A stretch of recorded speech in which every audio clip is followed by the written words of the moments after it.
Ya, program Q&A pranikah. Pertanyaannya, Shalom Pak, keluarga pacar saya menolak saya karena suku. Keluarga besar pacar saya masih keras, strict soal suku. Pacar saya disuruh untuk putus komunikasi dengan saya. Dengan saya. Apakah harus saya taati? Kami beberapa kali berdoa mengenai hubungan kami dan mendapat jawaban untuk melanjutkan. Apakah ini masih harus diuji? Karena beberapa kali mendapat jawaban positif, tapi keadaan belum positif, belum berubah. Oke, orang tua tidak setuju karena faktor suku. Oh, ya. Mana ini, Pak? Ya, sama yang saya hadapi ya. Iya. Sama. Itu bukan, itu kalau sudah seperti rasis itu bukan dari Roh Kudus. Itu jelas pekerjaan kuasa jahat ya. Yang membeda-bedakan warna kulit, ya, suku, seperti itu. Nah, makanya kita harus tahu kalau sudah sama-sama yakin ini, asumsinya sama-sama yakin seperti yang bilang, ya berdoa sungguh-sungguh, berpuasa.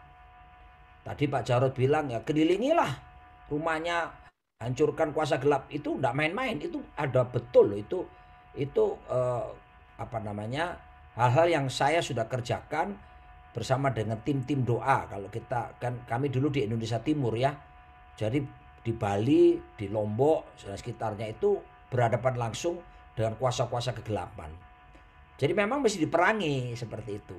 Ya, ada Rasul Paulus katakan bahwa ada orang yang dikuasai oleh the God of this age, ilah zaman ini. Nah, itu kan sehingga tidak bisa melihat cahaya terang Injil. Nah, makanya kita doa puasa. Ya, kita patahkan seperti itu. Nah, makanya kalau kita puasa itu menghancurkan kekuatan benteng-benteng musuh seperti itu. Nah, itu peperangan rohani yang harus dikerjakan. Makanya dari awal saya tekankan doa sungguh-sungguh itu berdaya guna gitu ya. Tapi, nah ada tapinya lagi. Kita sudah upayakan berdoa sungguh-sungguh dan sebagainya, tapi ternyata kondisi tetap tidak mengalami perubahan. Nah, itu perlu juga ada pengujian untuk kita melihat bahwa bisa jadi memang ini bukan kehendak Tuhan untuk yang bersangkutan tuh melanjutkan.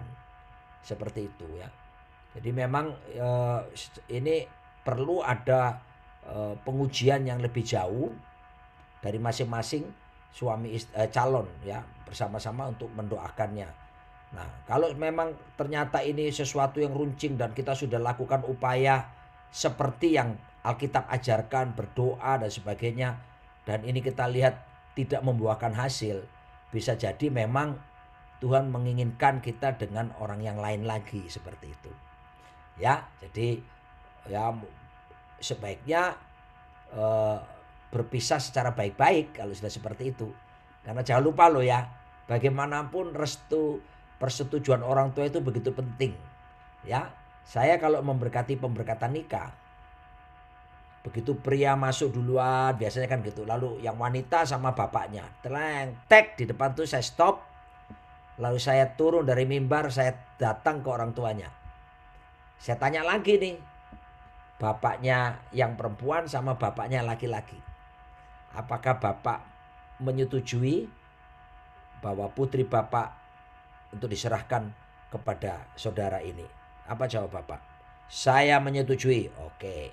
Yang suaminya juga orang tua laki, apakah bapak menyetujui bahwa anak bapak menikah dengan putri? Saya menyetujui. Baru sudah itu tangan perempuan tadi yang digandeng bapaknya saya suruh serahkan ke tangan yang laki-laki.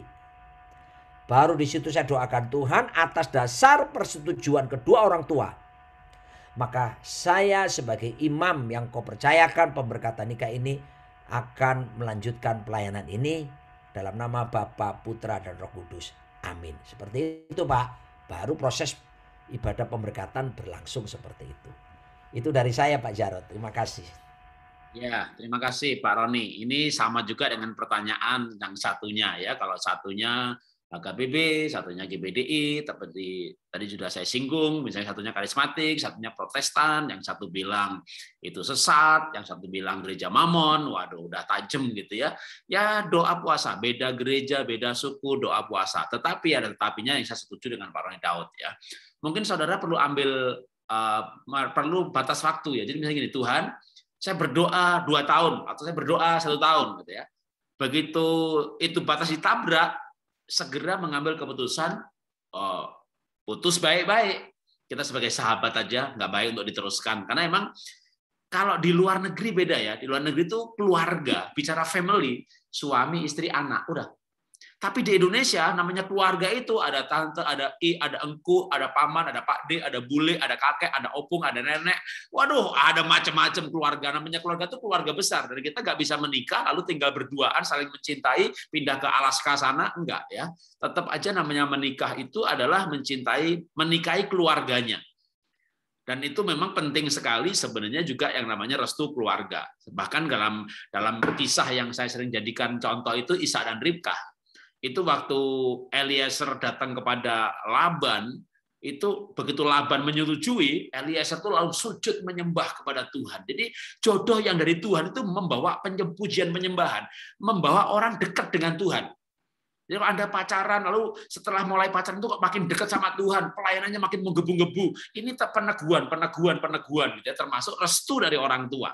Nah, kalau nggak ada restu, walaupun saling mencintai, sepadan, seiman, bahkan mungkin dengan nubuatan pendetanya udah yakin, waduh, pendetanya yakin, orang tua nggak setuju, tetap nggak bisa, karena catatan sipil akan minta persetujuan orang tua, bukan persetujuan pendeta. Jadi, tapi pendeta dihormati oleh negara pun, oleh catatan sipil pun, untuk yang menikahkan.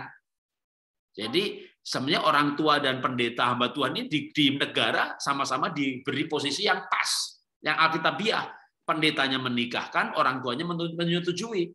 Setujui nggak ada yang menikahkan yang nggak bisa. Ada yang mau menikahkan tapi nggak ada yang setuju, nggak bisa. Nah, makanya kalau beda suku, orang tua nggak setuju karena alasan beda gereja, beda suku, beda ekonomi, Anda berjuang tentu dengan batas waktu ya, batas waktu. Jangan begini juga ya, dicintanya terlalu idealis ya. Itu lagunya seorang, ya saya tahu namanya tapi saya memang sengaja nggak mau nyebut nama pengarang lagunya ya, tapi lirik kata-katanya saya sebutkan aja ya. Cinta memang tidak harus bersatu, biar ku cumbui bayangmu. Mencumbui bayangnya itu namanya psikofrenia, saudara ya. Menikah kok dengan bayang-bayang gitu ya. Menikah itu bukan dengan bayangan. Atau orang-orang suka bikin puisi gitu ya. Kutunggu jandamu.